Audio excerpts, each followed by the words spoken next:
नमस्कार दोस्तों, एक बार फिर से आप सभी का स्वागत है शाक्या जी जीके चैनल पर। दोस्तों, अगर आप लोग बीएसटीसी एग्जाम्स की तैयारी कर रहे हैं तो बिल्कुल सही चैनल पर आए हैं, क्योंकि दोस्तों इस चैनल पर आपको बीएसटीसी से संबंधित हर एक टॉपिक वीडियो लेक्चर सीरीज मिलेगी बिल्कुल फ्री ऑफ कॉस्ट। सिर्फ दोस्तों आपको पढ़ना है। और दोस्तों आज इस वीडियो के अंदर मैं लेके आया हूँ आपके लिए राजस्थान का संपूर्ण भूगोल, मतलब कि पूरे भूगोल से हर एक टॉपिक कवर होगा इस वीडियो के अंदर। एक भी टॉपिक इस बाहर नहीं जाएगा। इस वीडियो के अंदर दोस्तों वही प्रश्न पूछे गए हैं जो विगत परीक्षाओं में न जाने कितनी बार पूछे गए हैं, तो उनके पॉइंट ऑफ व्यू से ये वीडियो आपके लिए बहुत ही इंपॉर्टेंट है। दोस्तों इस भूगोल की मैराथन क्लास है दोस्तों। आज आप कमेंट करके बताएंगे आपके 30 में से कितने प्रश्न सही होते हैं। दोस्तों बहुत ही इंपॉर्टेंट वीडियो है दोस्तों आपके बीएसटीसी एग्जाम्स के लिए, इसलिए आप इसको पूरा वॉच करें। दोस्तों आप अपना यहाँ पे टेस्ट देंगे कि आपके कितने प्रश्न सही होंगे और कमेंट बॉक्स में लिख के देंगे आपने टोटल 30 में से कितने प्रश्न सही किए हैं। अब दोस्तों बिना टाइम वेस्ट किए करेंगे हम अपने वीडियो की स्टार्टिंग। आपके सामने है दोस्तों पहला प्रश्न। राजस्थान का क्षेत्रफल भारत के कुल क्षेत्रफल का लगभग कितना प्रतिशत है? जल्दी से दोस्तों सभी बच्चे कमेंट बॉक्स में बताएंगे कितना क्षेत्रफल है, जल्दी से बताएं। राजस्थान का क्षेत्रफल भारत के कुल क्षेत्रफल का लगभग कितना प्रतिशत है?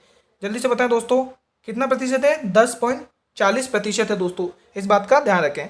और दोस्तों राजस्थान क्षेत्रफल की दृष्टि से भारत का सबसे बड़ा राज्य है। और दोस्तों आप लोग जल्दी से कमेंट करके बताएं कि राजस्थान का कुल क्षेत्रफल कितना वर्ग किलोमीटर है। जल्दी से बताएं दोस्तों राजस्थान का कुल क्षेत्रफल 3,42,239 वर्ग किलोमीटर है, ध्यान रखें। प्रश्न दूसरा, राजस्थान में कुंभलगढ़ और गोगुंदा के बीच का पठार कौन सा है दोस्तों? जल्दी से बताएं। राजस्थान के अंदर कुंभलगढ़ और गोगुंदा के बीच का पठार कौन सा है? बहुत ही इंपॉर्टेंट प्रश्न है दोस्तों, बीएसटीसी एग्जाम्स के पॉइंट ऑफ व्यू से सीधे के सीधे एग्जाम में छपने वाले प्रश्न हैं। आप इन प्रश्नों को दोस्तों रट लें, बहुत इंपॉर्टेंट है। राजस्थान में कुंभलगढ़ और गोगुंदा के बीच का कौन सा पठार है? सभी बच्चे कमेंट बॉक्स में इसका जवाब दें दोस्तों। कौन सा पठार है? इनके बीच में है दोस्तों भोराट का पठार। दोस्तों ध्यान रखें। दोस्तों आप बताएंगे कि भोराट के पठार की ऊंचाई कितनी है। दोस्तों ये राजस्थान में सबसे ऊंचा पठार है। क्या इसकी ऊंचाई कितनी है? 1360 मीटर, ध्यान रखें। और दोस्तों ये सबसे ऊंचा पठार है, इस बात का भी ध्यान रखें। प्रश्न तीसरा, दोस्तों सभी के सभी प्रश्न बीएसटीसी एग्जाम के लिए बहुत ही इंपॉर्टेंट है, रट लें दोस्तों। आज संपूर्ण भूगोल का मैराथन है, जल्दी से इन सभी का जवाब दें दोस्तों। बनास नदी चंबल नदी से किस जिले में मिलती है? ये भी बहुत इंपॉर्टेंट प्रश्न है दोस्तों, जल्दी से इसका जवाब कमेंट बॉक्स में दें। बनास नदी चंबल नदी से किस जिले में मिलती है? वो दोस्तों कौन सा जिला है जहां पर बनास नदी चंबल नदी में मिल जाती है? दोस्तों कौन सा जिला है? दोस्तों वो जिला है सवाई माधोपुर। सवाई माधोपुर जिले में बनास नदी चंबल नदी में मिल जाती है दोस्तों। और दोस्तों आपको ये भी पता होना चाहिए कि बनास नदी सवाई नदी की खंडर तहसील, किस तहसील से दोस्तों? खंडर तहसील में रामेश्वर धाम में चंबल में मिलती है, ध्यान रखें दोस्तों। पूछ लेते प्रश्न। प्रश्न चौथा, निम्न में से मृत नदी की उपमा किस नदी को दी गई है?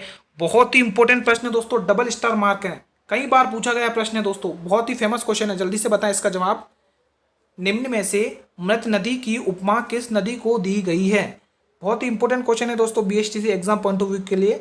जल्दी से इसका जवाब दें कमेंट बॉक्स में। तो वो नदी कौन सी है दोस्तों? वो नदी है घग्गर नदी। अब दोस्तों आपको ये भी पता होना चाहिए कि इस घग्गर नदी के प्राचीन नाम क्या है। इस घग्गर नदी का प्राचीन नाम दोस्तों सरस्वती नदी है, ध्यान रखें। और दोस्तों इस घग्गर नदी को हम नट नदी के नाम से भी जानते हैं दोस्तों। बहुत इंपॉर्टेंट प्रश्न है, ध्यान रखें। इस घग्गर नदी को हम किस नाम से और जानते हैं? नट नदी, ध्यान रखें दोस्तों, कंफ्यूज ना हो। प्रश्न पांचवा, राजस्थान में एकमात्र सॉल्ट म्यूजियम किस झील पर स्थित है दोस्तों? जल्दी से बताएं, बहुत ही इंपॉर्टेंट प्रश्न है दोस्तों, कमेंट बॉक्स में इसका जवाब दें।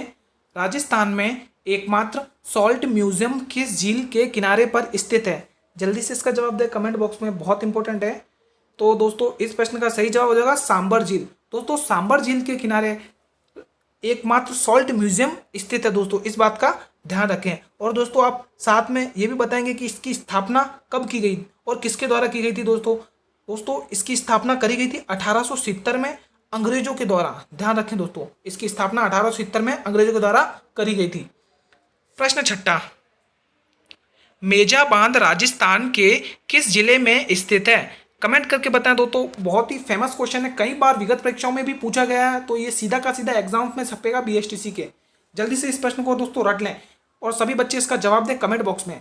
मेजा बांध राजस्थान के किस जिले में स्थित है? जल्दी से बताएं सभी बच्चे, सभी के सभी बताएंगे। मेजा बांध राजस्थान के भीलवाड़ा जिले में स्थित है दोस्तों, ध्यान रखें किस जिले में स्थित है? भीलवाड़ा जिले में। सभी के सभी इंपोर्टेंट प्रश्न है दोस्तों बीएसटीसी एग्जाम के लिए, ध्यान रखें।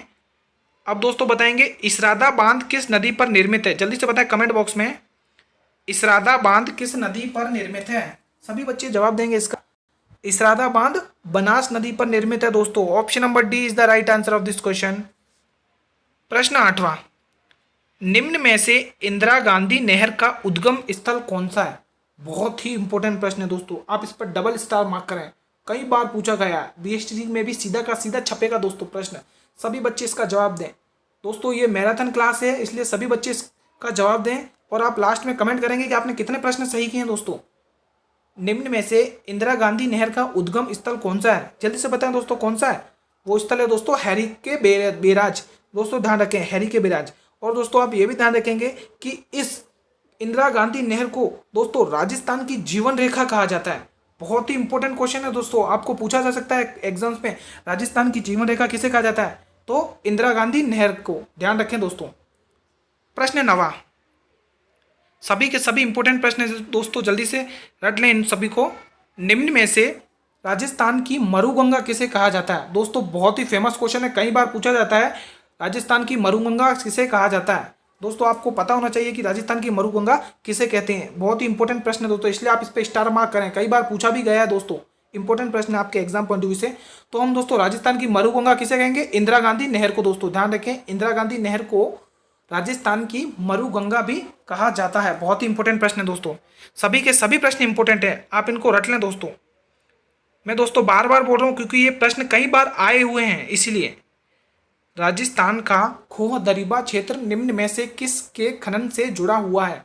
जल्दी से बताएं दोस्तों, ये प्रश्न खनिज संपदा से आ गया दोस्तों। राजस्थान का खोह दरिबा क्षेत्र निम्न में से किसके खनन से जुड़ा हुआ है? बहुत इंपॉर्टेंट है, सभी बच्चे इसका जवाब कमेंट बॉक्स में दें। किससे जुड़ा हुआ है दोस्तों? ये तांबे से जुड़ा हुआ है। सभी बच्चे ध्यान रखें, ये किससे जुड़ा हुआ है? तांबे से। और दोस्तों आपको ये भी पता होना चाहिए कि ये खोह दरिबा क्षेत्र कहाँ पर आता है दोस्तों? ये आता है अलवर में। और दोस्तों ये भी ध्यान रखेंगे कि राजस्थान में देश का लगभग 32% तांबा उत्पादन होता है दोस्तों। कितना प्रतिशत? 32%, ध्यान रखें। प्रश्न 11, अगर दोस्तों आपको ये वीडियो अच्छी लग रही तो इसे जल्दी से लाइक कर दो और अपने सभी मित्रों में जल्दी से इसे शेयर कर दो ताकि उन्हें भी ये मैराथन क्लास मिले दोस्तों। बहुत इंपॉर्टेंट क्लास है ये। नमक उत्पादन का राजस्थान में सबसे बड़ा स्रोत क्या है? दोस्तों बहुत इंपॉर्टेंट प्रश्न है, स्टार मार्क कर लें, कई बार पूछा गया दोस्तों परीक्षाओं में। नमक उत्पादन का राजस्थान में सबसे बड़ा स्रोत क्या है? कौन सा है दोस्तों? क्या स्रोत है जल्दी से बताएं। तो वो स्रोत है दोस्तों सांबर झील। बहुत ही इंपॉर्टेंट क्वेश्चन है दोस्तों, ध्यान से पढ़ें। वो क्या है? सांबर झील। और आपको दोस्तों ये भी पता होना चाहिए दोस्तों, ये झील, इस झील से दोस्तों देश का 8.7% नमक बनाया जाता है। बहुत ही इंपॉर्टेंट क्वेश्चन है, ध्यान रखें। प्रश्न 12, राजस्थान का एकमात्र जिला कौन सा है जहां पाइराइट के भंडार हैं? बहुत ही इंपॉर्टेंट प्रश्न है, जल्दी से सभी बच्चे इसका जवाब कमेंट बॉक्स में देंगे। राजस्थान का एकमात्र जिला कौन सा है जहां पर पाइराइट के भंडार हैं? वो जिला कौन सा है दोस्तों? सभी बच्चे इसका जवाब कमेंट बॉक्स में दें। वो जिला है दोस्तों सीकर। क्या है दोस्तों? सीकर। तो सभी बच्चे इसका जवाब ध्यान रखें, वो जिला कौन सा है? सीकर जिला है दोस्तों। और दोस्तों आपको ये भी पता होना चाहिए कि ये पाइराइट के भंडार सलादीपुरा सीकर में है दोस्तों। जगह का नाम भी पता होना चाहिए, सलादीपुरा, ध्यान रखें। प्रश्न 13, भैंस प्रजनन केंद्र राजस्थान के किस जिले में स्थित है? बहुत ही इंपॉर्टेंट प्रश्न है दोस्तों, आपके एग्जाम पॉइंट ऑफ व्यू से रट लें इस प्रश्न को दोस्तों, कई बार पूछा गया है दोस्तों, कई बार पूछा गया है। भैंस प्रजनन केंद्र राजस्थान के किस जिले में स्थित है दोस्तों? सभी बच्चे इस प्रश्न का जवाब कमेंट बॉक्स में देंगे दोस्तों। और दोस्तों आप इस चेक करेंगे कि आपने कितने प्रश्न सही किए, अपना टेस्ट देंगे दोस्तों इस वीडियो में, ध्यान रखें।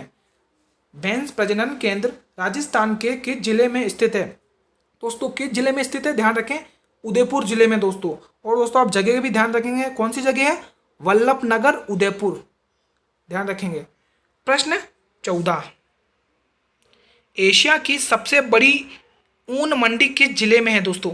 दोस्तों वहाँ ऑन हो गया, वो गलती से टाइप हो गया, यहाँ पे ऊन है, ऊन करेंगे सभी बच्चे, ऊन, ऊन है यहाँ पे। एशिया की सबसे बड़ी ऊन मंडी किस जिले में है? सब लोग इस इसका जवाब कमेंट बॉक्स में दें। बहुत ही इजी प्रश्न है और इम्पोर्टेंट है, कई बार पूछा भी गया है ये प्रश्न। तो एशिया की सबसे बड़ी ऊन मंडी बीकानेर जिले में है दोस्तों। Option number B is the right answer of this question. प्रश्न 15, मारवाड़ी भेड़ें राजस्थान के निम्न में से किस जिले में नहीं पाई जाती है? दोस्तों वो यहाँ पर गलत टाइप को भेड़ें हैं, भेड़ें, ध्यान रखें दोस्तों, वहाँ भेड़ें हैं।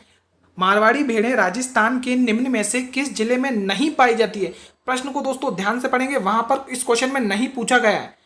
आप जल्दबाजी में इस प्रश्न को गलत नहीं करेंगे दोस्तों। सभी बच्चे इसका जवाब कमेंट बॉक्स में दे दो। तो मारवाड़ी राजस्थान के किस जिले में नहीं पाई जाती हैं? जल्दी से बताएं, मारवाड़ी भेड़ें राजस्थान के निम्न में से किस जिले में नहीं पाई जाती है? जल्दी से बताएं कमेंट करके दोस्तों। बहुत ही इजी प्रश्न है दोस्तों, जिसको मैप का ज्ञान है वो जल्दी से जवाब देगा इसका। दोस्तों उदयपुर जिले में नहीं पाई जाती हैं दोस्तों। कैसे ध्यान रखना, ये जोधपुर, सिरोही और पाली, ये पूरा मारवाड़ का इलाका है दोस्तों, ध्यान रखें। ये पूरा का पूरा किसका इलाका है? मारवाड़ का इलाका है। और जोधपुर मेवाड़ का इलाका है। तो क्वेश्चन में पूछा है मारवाड़ी भेड़ें, तो मारवाड़ी से आप ध्यान रखें कि मारवाड़ के 3 जिले हैं, लेकिन उदयपुर मेवाड़ का है, तो इसलिए उदयपुर जिले में नहीं पाई जाती हैं। तो ऐसे आप याद कर सकते हैं। प्रश्न 16, निम्न में से राज्य का एकमात्र पक्षी चिकित्सालय किस जिले में है? दोस्तों जल्दी से जवाब दे, बहुत ही इंपॉर्टेंट प्रश्न है दोस्तों, कई बार पूछा जाता है ये प्रश्न भी। आपके सीधे के सीधे ये बीएसटीसी एग्जाम्स में छपेंगे दोस्तों। आगे बहुत ही महत्वपूर्ण प्रश्न है बीएसटीसी एग्जाम्स के लिए, इसलिए आपको वीडियो को पूरा देखना है दोस्तों। इंपॉर्टेंट क्लास है दोस्तों ये। निम्न में से राज्य का एकमात्र पक्षी चिकित्सालय किस जिले में है? दोस्तों सभी बच्चे इसका जवाब देंगे कमेंट बॉक्स में। किस जिले में है दोस्तों? ये है दोस्तों जयपुर जिले में। जयपुर जिले में राज्य का एकमात्र पक्षी चिकित्सालय है, ध्यान रखें। प्रश्न 17, बहुत ही इंपॉर्टेंट प्रश्न है दोस्तों। मरुस्थलीकरण पौधारोपण एवं मृदा संरक्षण केंद्र कहाँ पर स्थित है? बहुत फेमस क्वेश्चन है, बहुत ही फेमस क्वेश्चन है दोस्तों, कई बार एग्जाम्स में पूछा जाता है ये प्रश्न। मरुस्थलीकरण पौधारोपण एवं मृदा संरक्षण केंद्र कहाँ पर स्थित है? दोस्तों ये प्रश्न लाइब्रेरी 2nd ग्रेड में भी आया है, बहुत ही इंपॉर्टेंट प्रश्न है दोस्तों। तो ये कहाँ पर है दोस्तों? ये है दोस्तों, इनमें ये पीली मृदा है दोस्तों, इसमें पीली मृदा पर होती है दोस्तों, ध्यान रखें। इसका सही जवाब होगा पीली मृदा में होती है। मरुस्थलीय पौधारोपण एवं मृदा संरक्षण केंद्र कहाँ पर होती है? पीली मृदा में दोस्तों। मरुस्थलीय, हाँ सही है। ये दोस्तों आप ये भी ध्यान रखेंगे, ये केंद्र कहाँ पर है? जोधपुर में है दोस्तों। ये केंद्र कहाँ पर है? जोधपुर में है दोस्तों। ये ऑप्शन ही गलत है, इसमें शायद जोधपुर है, इसका आंसर जोधपुर है दोस्तों, ध्यान रखें, जोधपुर है। मरुस्थलीय पौधारोपण एवं मृदा संरक्षण केंद्र कहाँ पर है? जोधपुर में है दोस्तों, ध्यान रखेंगे। और दोस्तों आप लोग इसका जवाब बताएंगे कि इसकी स्थापना कब हुई थी? दोस्तों ये भी इंपॉर्टेंट प्रश्न है दोस्तों, पूछ लिया जाता है। इसकी स्थापना भी ध्यान रखेंगे, इसकी स्थापना होती है 1997 में दोस्तों, ध्यान रखें, 1997 में इसकी स्थापना होती है। प्रश्न 18, राजस्थान में मिट्टी अपरदन का सर्वाधिक क्षेत्र कहाँ पाया जाता है? इंपॉर्टेंट प्रश्न है दोस्तों आपके एग्जाम पॉइंट ऑफ व्यू से। सभी बच्चे इसका जवाब कमेंट बॉक्स में देंगे, सभी के सभी बच्चे देंगे। राजस्थान में मिट्टी अपरदन का सर्वाधिक क्षेत्र कहाँ पाया जाता है? दोस्तों कहाँ पाया जाता है? ये पाया जाता है दोस्तों हाड़ौती के पठार में दोस्तों। बहुत ही इंपॉर्टेंट प्रश्न है दोस्तों। राजस्थान में मिट्टी अपरदन का सर्वाधिक क्षेत्र हाड़ौती पठार में पाया जाता है दोस्तों। प्रश्न 19, अगर आपको ये वीडियो दोस्तों अच्छा लग रहा है तो जल्दी से इसे लाइक कर दें और अपने सभी मित्रों में इस वीडियो को शेयर कर दें, ताकि उन्हें भी इंपॉर्टेंट वीडियो मिले दोस्तों। क्योंकि दोस्तों मैराथन क्लास से बिल्कुल भी मिस नहीं करने का, एक भी क्वेश्चन, सभी के सभी महत्वपूर्ण है आपके बीएसटीसी एग्जाम्स के लिए दोस्तों। राजस्थान का सागवन किसे कहता है? बहुत ही फेमस क्वेश्चन है दोस्तों, डबल स्टार मार्क करें, कई बार पूछा जाता है एग्जाम्स में। राजस्थान का सागवन किसे कहा जाता है? सभी बच्चे इसका जवाब कमेंट बॉक्स में, सभी के सभी जितने भी बच्चे सभी के सभी इसका जवाब कमेंट बॉक्स में देंगे कि राजस्थान का सागवन किसे कहा जाता है। दोस्तों राजस्थान का सागवन कहा जाता है रोहिड़ा को दोस्तों। बहुत ही इंपॉर्टेंट प्रश्न है दोस्तों, रोहिड़ा को दोस्तों राजस्थान का सागवन कहा जाता है दोस्तों। अब दोस्तों अगला प्रश्न, प्रश्न 20, बांस किस श्रेणी में आता है? बांस किस श्रेणी में आता है दोस्तों? यहाँ पे किस है, बांस किस श्रेणी में आता है दोस्तों? जल्दी से सभी बच्चे इसका कमेंट में जवाब देंगे। बांस किस श्रेणी में आता है? बहुत इंपॉर्टेंट प्रश्न है। बांस आता है दोस्तों घास की श्रेणी में दोस्तों। आप सभी इसका जवाब ध्यान रखें, ये किसकी श्रेणी में आता है? घास की श्रेणी में। और दोस्तों आप ये भी सुने कि ये सबसे लंबी घास होती है, इसलिए इसे दोस्तों आदिवासियों का हरा सोना कहा जाता है। बहुत इंपॉर्टेंट है ये जवाब, इसे क्या कहा जाता है? आदिवासियों का हरा सोना कहा जाता है। और दोस्तों ये घास किस जिले में किस एरिया में पाई जाती है? ये पाई जाती है बांसवाड़ा में पाई जाती है, कोटा में पाई जाती है, उदयपुर में, सिरोही में, इन चारों जिलों में ये घास पाई जाती है दोस्तों, ध्यान रखें। प्रश्न 21 बहुत ही इंपॉर्टेंट प्रश्न है दोस्तों, सभी के सभी आप इनको रट लें दोस्तों, सीधे के सीधे प्रश्न में एग्जाम्स में छपेंगे दोस्तों, 100% गारंटी है। बहुत ही इंपॉर्टेंट वीडियो है दोस्तों ये आप सभी के लिए। निम्न में से कौन से वृक्ष की पत्तियों का उपयोग बीड़ी के निर्माण में होता है दोस्तों? सभी बच्चे इसका कमेंट में जवाब देंगे, कई बार पूछा जाता है दोस्तों, रट लें इस प्रश्न को। निम्न में से कौन से वृक्ष की पत्तियों का उपयोग बीड़ी के निर्माण में होता है दोस्तों? किनका उपयोग दोस्तों बीड़ी के निर्माण में होता है? इन चारों ऑप्शन में से आप बताएंगे, सागवन, तेंदू, धोकड़ा, पलाश, इन चारों में से कौन सा सही जवाब होगा, जल्दी से बताएं। तो दोस्तों इस प्रश्न का दोस्तों सही जवाब हो जाएगा तेंदू। दोस्तों तेंदू के वृक्ष की पत्तियों का उपयोग बीड़ी के निर्माण में होता है दोस्तों। और दोस्तों आप ये भी ध्यान रखेंगे कि राजस्थान में तेंदू वृक्ष सर्वाधिक किस जिले में पाए जाते हैं? आप सभी इन ये भी ध्यान रखेंगे, वो पाए जाते हैं दोस्तों प्रतापगढ़, चित्तौड़गढ़, झालावाड़ और कोटा जिलों में ये पाए जाते हैं। और दोस्तों ये भी ध्यान रखेंगे आप, ये उष्णकटिबंधीय सागवन वन में पाए जाते हैं दोस्तों, ध्यान रखें। प्रश्न 22 रामगढ़ विषधारी अभ्यारण्य राजस्थान के किस जिले में है? बहुत ही इंपॉर्टेंट प्रश्न है दोस्तों, जल्दी से बताएं, इसकी बहुत चर्चा की जाती है दोस्तों, कई बार विगत परीक्षाओं में भी पूछा गया, तो इस बार भी सीधा का सीधा एग्जाम्स में छपेगा बीएसटीसी के। रामगढ़ विषधारी अभ्यारण्य राजस्थान के किस जिले में है दोस्तों? सभी बच्चे इसका जवाब कमेंट बॉक्स में दे दोस्तों। ये किस जिले में है दोस्तों? ये है दोस्तों बूंदी जिले में दोस्तों, बूंदी जिले में रामगढ़ विषधारी अभ्यारण्य राजस्थान के बूंदी जिले में है दोस्तों। सभी बच्चे इसका जवाब कमेंट बॉक्स में दें दोस्तों, किसमें है दोस्तों? बूंदी जिले में है दोस्तों। और आप ये भी बताएंगे दोस्तों कि ये यहाँ पर कौन सी नदी गुजरती है दोस्तों? यहाँ पर गुजरती है दोस्तों मेज नदी दोस्तों, ध्यान रखें, यहाँ पर मेज नदी गुजरती है दोस्तों। प्रश्न 23 निम्न में से भेड़िए की प्रजनन स्थली किस अभ्यारण्य में है दोस्तों? सभी बच्चे इसका कमेंट बॉक्स में जवाब देंगे दोस्तों, भेड़िए की प्रजनन स्थली निम्न में से किस अभ्यारण्य में है दोस्तों? बहुत ही इंपॉर्टेंट प्रश्न है दोस्तों, सभी बच्चे इस पर स्टार मार्क कर लें। निम्न में से भेड़िए की प्रजनन स्थली किस अभ्यारण्य में है दोस्तों? ये प्रश्न दोस्तों कई बार पूछे जाते हैं दोस्तों, इसलिए आप इनको सीधा रट लें दोस्तों, बहुत इंपॉर्टेंट वीडियो है, सभी बच्चे इसका जवाब कमेंट बॉक्स में दे दोस्तों। निम्न में से भेड़िए की प्रजनन स्थली किस अभ्यारण्य में है दोस्तों? सभी बच्चे देंगे इसका जवाब, ये है दोस्तों कुंभलगढ़ वन्य जीव अभ्यारण्य। Option number C is the right answer of this question दोस्तों, बहुत इंपॉर्टेंट है। अब हमारा अगला प्रश्न है 24, अगला प्रश्न है 24, ध्यान रखें। नदी की कुल लंबाई कितनी है दोस्तों? इंपॉर्टेंट प्रश्न है दोस्तों, बहुत ही इंपॉर्टेंट प्रश्न है दोस्तों। दोस्तों सभी बच्चे इसका जवाब दें, यहाँ पर माही नदी है दोस्तों, ध्यान रखें, क्या है? माही नदी, माही नदी है दोस्तों, सभी बच्चे ध्यान रखेंगे, गलत हो गया टाइप वहाँ पर।